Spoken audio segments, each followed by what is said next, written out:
Hello friends, we will see how to plot floating bar and present your data if you have some data to be presented in the range. So here I have I have a data which, this is on the microplastic. So these are the different microplastic, and this is the size, different size of the microplastic of the different sample.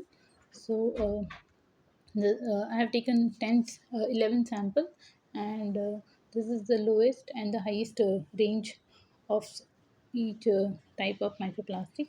You can sort this data into lowest and highest using the sort and filter option of the Excel, which I've already done. And so this is the low range uh, of the size of the microplastic, and this is the high range of the microplastic. So I want to represent the data which can directly show that polyacrylamide, the size of the polyacrylamide microplastic can range from 28 to 38 micrometer.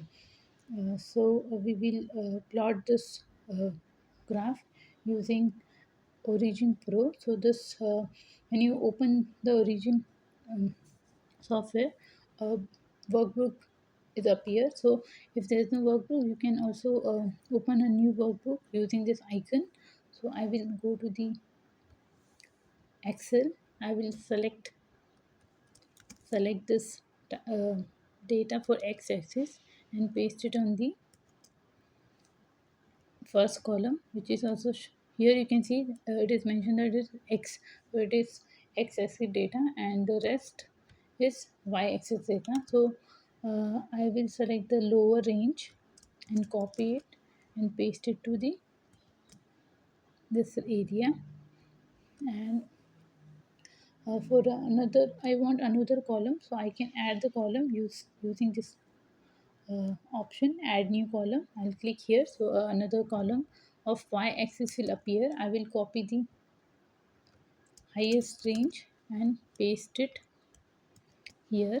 So this is my microplastic sample, and this is the size. It will be in the, I can write size, and the unit will be micrometer. Same here, the unit are micrometer. I can leave other option empty. I will select all and go to the plot option, click on it, and these are the recently used diagrams. So plot, but I can go to the bar and area. In that I can either plot it in the vertical floating column or floating bars. So I will select the floating column and click on this option. So after clicking, a graph will appear. So here I will enlarge it so it can be visibly properly visible. So here, if I the name of the x-axis are very big, so it's not you cannot see it properly. But if when I click here, it is showing rotate clockwise or anti-clockwise. So I can